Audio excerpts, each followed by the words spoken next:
Hey yo, what's good though? Saul here, and welcome back to the story mode. So for anybody that's been following the channel long enough, you already know what time it is.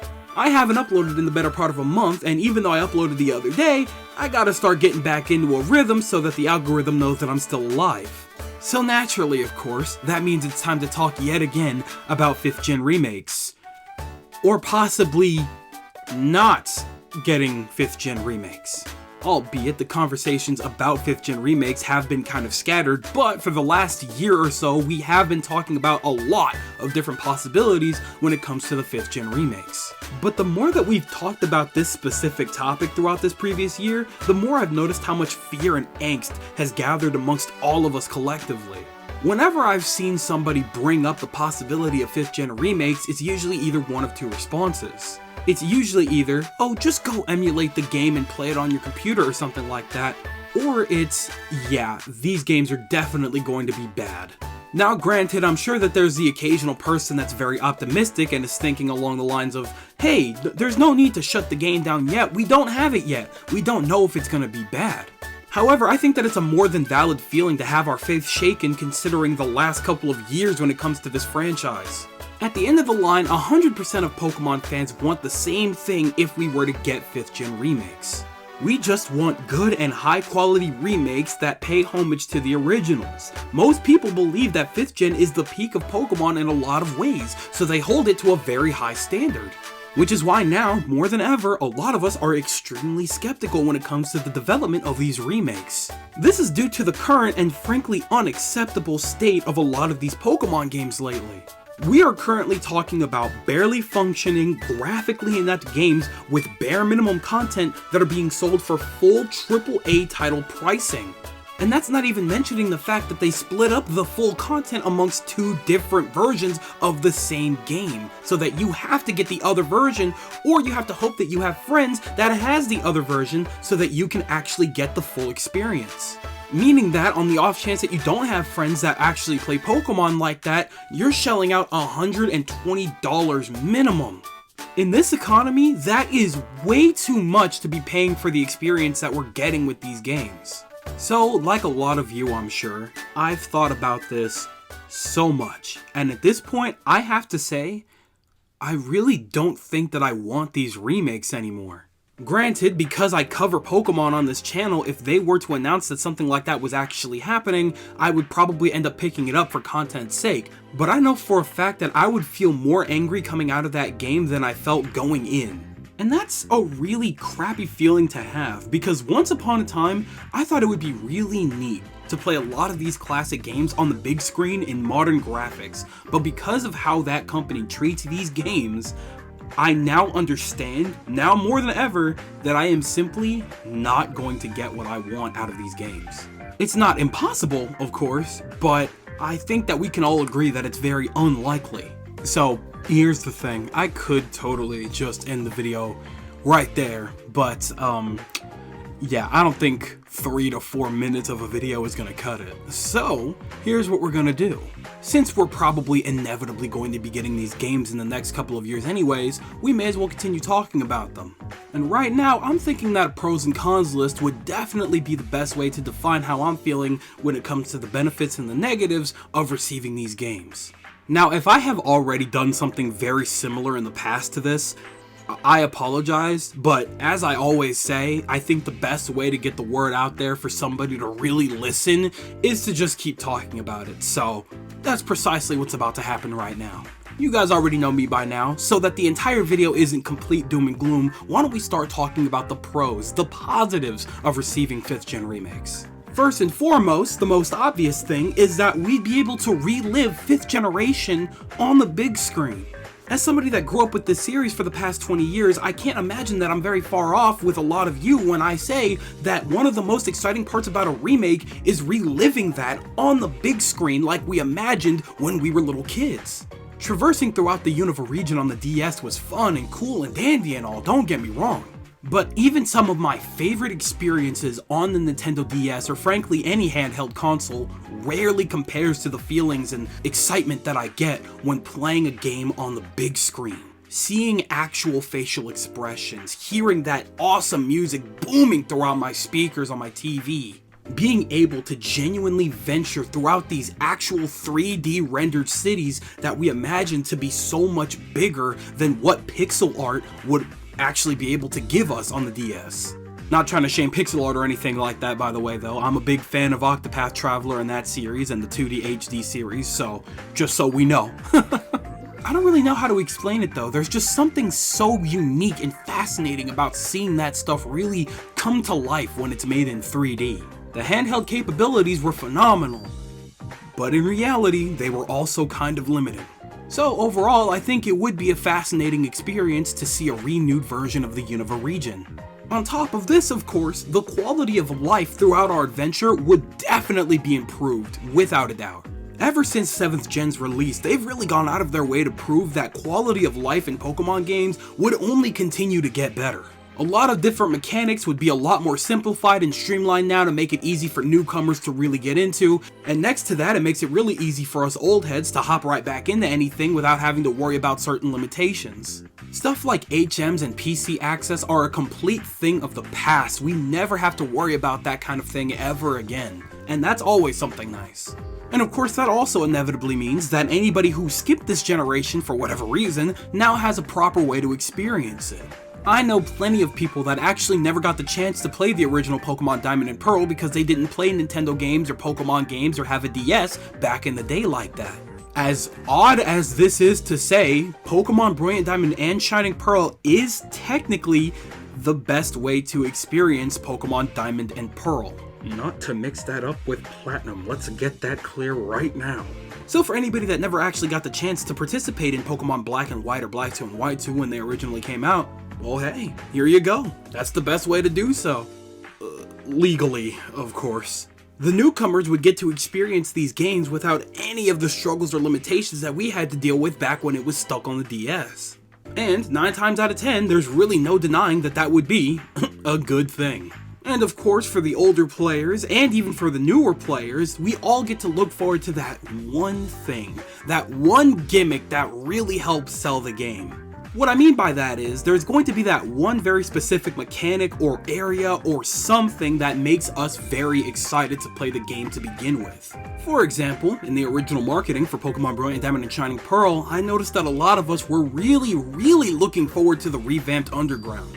In the originals, of course, we had absolutely nothing even remotely like that Underground. So of course, when the game inevitably released, it was kind of hard to argue that that wasn't the best part about those remakes. Now, of course, in the case of 5th Gen, I have absolutely no idea what that gimmick or mechanic will be that will have us so infatuated. Maybe they could mix up how triple battles work, maybe the underground battle train system has something new going on, maybe some kind of universal train that travels to different timelines and stuff like that, and we're battling like red and blue, and then maybe the other Callum, or maybe characters from the future. Who knows, bro? Who knows? Long and short of it is, I know that they need to scrap something together to make it so that this entire game pulls together, if that's what they're planning on doing. But that's just my guess, of course. Now I'm going to go ahead and request that you imagine that I just flipped a coin, and that it landed on the other side, because now we're going to be talking about the potential cons. The first of which is obviously the graphical style. I swear, if I had a penny for every time I've said that exact phrase, I'd have a lot of them. Anyway, I have to be honest here that I have absolutely no doubt in my mind that the graphical style will be very simplistic and weak. While it's nice to imagine the possibility of receiving 5th Gen remakes that look even remotely something like Generation 9, I don't think that that's very likely. That requires more work and more time that Game Freak simply does not have. Not to mention cost. Simply put, it does not surprise me in the slightest that they went for the chibi style with the 4th Gen remakes, because it was quick, it was cheap, and they had a blueprint to build directly off of. Making a faithful one-to-one recreation of the map is faster and cheaper. Why would they not do that? If they wanted to spend money, let's be completely honest with ourselves here, we'd have much better looking Pokemon games. And of course, with that most likely recreation, we get the super heavily limited movement. You remember how we were mostly limited to tile by tile movement, 4x4? Yeah, that would most likely come back. Now, of course, they kind of found a little bit of a workaround in the remakes, but let's be honest with ourselves, that world was not meant to work like that. On top of that, the map doesn't change, so in reality, yeah, we're just going back to 4x4 tile movement, and that is simply not the wave that I want to be on in 2020 anything. Next to this, I have to imagine that we're most likely not going to get any real change when it comes to the access of the Pokédex. The National Dex hasn't been a thing for almost 2 full generations now. And of course, this is most likely because we have so many different Pokemon in this franchise now. Of course, you could say over 1,000, but you know, when they say that they usually count like Mega Evolutions and stuff like that, that's cheap. I don't count that, sorry. But either way, the only thing that would really change about the Pokemon that we would have access to in this remade version of Unova is the fact that we now have access to Fairy typing. So really not much changes except the fact that Dragon types are now weaker. And you may not agree with me on this one, but I've already said time and time again that I see no purpose in traversing through a region that I've already gone through with the most likely exact same teams and access to said teams that I would have had if I just played them on the original console that they released on. No change in Pokédex means that we're probably going to be running into the exact same Pokemon on the exact same routes as they were originally, and I don't see a point. And on that note, considering the fact that the Pokédex won't change, it means a lot of other things most likely won't change either, like the trainers on routes, and gym leaders, and the Elite Four, and things like that. Which means that the difficulty will basically be non-existent for a lot of people that have already played through these generations multiple times. We know what the trainers on routes are rocking, we know what the gym leaders have on their parties, we know exactly what the Elite Four has on their respective teams. And we know how to prepare for that already. The general discussion when it comes to difficulty in Pokemon games only gets worse when you realize that we already know everything going in. Now, of course, they could totally do a 180 on us and switch up a lot of the trainers and their teams and stuff like that, but I highly doubt that they would want to affect the story in any way, and unfortunately, the gym challenge is very much part of the story, and gym leader typings have never changed. So it really doesn't matter if Elisa is suddenly rocking a different electric type Pokemon, because guess what? It's just another electric type Pokemon. One that we probably would have expected anyway, because again, the Pokédex didn't change. Yeah, so that's definitely something. And of course, when we're talking about difficulty, the experience share is definitely a prime culprit every single time. Because we can't turn it off or make it so that it at least just focuses on one Pokemon as opposed to the entire party, we don't even really need to think about who we need to train. Switch training, completely unnecessary. Just literally use any Pokemon on your team and everybody's gaining experience. Definitely doesn't make much of a challenge, does it? The problem with the Force Experience Share is that it completely wipes the map of team management. Yeah, sure, I could make sure that my team has diverse typing, but other than that, I'm not even thinking about it anymore. I don't have to think about who to train or who to get ready for the next gym. I just go. But whatever, this is something that's going to come with every Pokemon game going forward, and no matter how much we request it or ask or beg, that's not going away. So that's the one thing that would absolutely be guaranteed for any Pokemon game going forward. And of course, if we're going back to a previous generation, limited TMs are definitely going to be a thing and unavoidable, meaning that if I were to use a TM on a specific Pokemon and then I get another Pokemon that I feel that TM would have worked on better, I'm just completely out of luck. Sorry, Chuck. I've always liked the concept of TRs because in one way they are limited, but at the same time you could actually grind them out if you actually work for it, and I like that concept. But considering that they didn't bring those back for the remakes and then they introduced a crafting mechanic for 9th gen, I don't see them bringing that back. I really don't. We like new, that's totally fine, but there's also things that simply just work that you can implement if you really wanted to that just makes sense. I'm not against TRs, and I'm not against grinding out TMs if I can get multiple of them to use on multiple Pokemon. But whatever, it's most likely not happening. Speaking of things that probably aren't happening, let's talk about good customization for our characters. If there was a game that they definitely would not spend time wasting on customization for characters, it would definitely be the remakes. They barely put an effort for customization in a mainline generational Pokemon game. You think they're gonna do that for a blueprinted Pokemon game with pre-established characters? No way in hell. Granted, I could totally see them doing something like the little costume shops that we had in Pokemon Brilliant Diamond and Shining Pearl, where you could buy sets, but that's kind of it, and those are kind of lame. I have no doubt in my mind at this point that we could probably just change the skin color of our character, and we'll just be on our way. I see no real change happening there. And in of itself, of course, that's kind of nice, but you know, I don't really like playing a game where I'm cosplaying as a pre-established character already within that world. That just seems kind of weird, you know? And last but not least, I just simply can't imagine a world where they actually go balls to the wall to make quality online capabilities for a remake. I didn't do very many online battles in Pokemon Brilliant Diamond and Shining Pearl, but I know for a fact that it probably wasn't worth it to do in comparison to just going back to Pokemon Sword and Shield, and I just feel like it's going to be a very similar situation in which if we want a real competitive experience, or at least the closest that we can get, we may as well just go back to Scarlet and Violet and, you know, have gimmicks and an actual timer and double battles and stuff like that. Again, don't quote me on that one, I could be entirely wrong on that, but that one's just a huge hunch. You know what, as a matter of fact, if we're being completely honest here, all of my cons are just a hunch. If we're being blunt here, I have zero faith in the possibility of these remakes being anything near what we want or even anything remotely good. And I really do hate to think that way because the child in me really wants to believe that they are capable of making phenomenal games with top tier quality, but most of me is shutting that part down. Unfortunately, in reality, these guys already have the idea in their head that they can make the absolute cheapest remakes possible, making them one-to-one and profit just as much as they would as the previous games. That way, they can get away with calling it a quote-unquote faithful remake just to use that as an excuse to essentially copy and paste the exact same game we've been playing for years, but now we have to pay AAA title price for it.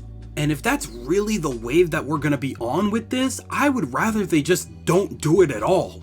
Pokemon really did used to be one of my favorite franchises of all time, but unfortunately, because of how the company operates, it's just evolved into a quick cash grab every single year. I do think that Pokemon Scarlet and Violet are okay games, good games even. I think that they have the potential to be great games, but that's just it.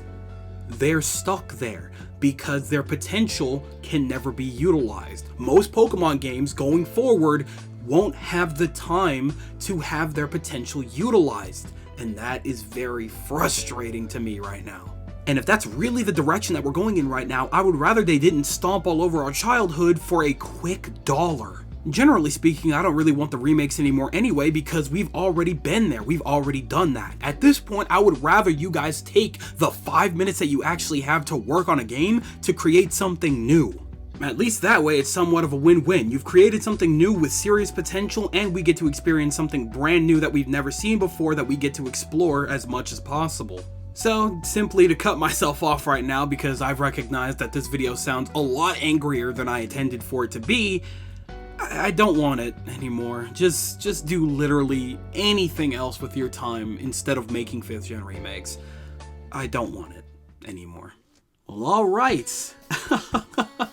I didn't mean for this video to sound so angry or so sad, but generally speaking, the more I talked about it, the more I realized how upset I was with this franchise right now. And frankly speaking, yeah, I would rather at the very least they do something new if they're gonna make a cash grab. Just do something different, you know what I mean? I'd rather not have to just be forced to go into this remake with, you know, the exact expectations to just be upset by it, you know what I mean? Like, I know I'm gonna be upset by it. I know what I'm gonna go into that game thinking, and I know what's gonna happen when I come out of it. So, I would just rather avoid that entirely by just doing something different. Even if they were to go the route of what I talked about in one of my previous videos, in which they were to do something new with the Unova region. Yeah, we revisit the region, but maybe it's a couple years later. Maybe we meet different characters and, you know, new main characters and a new team. Maybe something different is happening with Team Plasma, you know what I'm saying? Something like that. That's a video, you know, for, you know, a different time. But either way, I've talked long enough. I'm tired.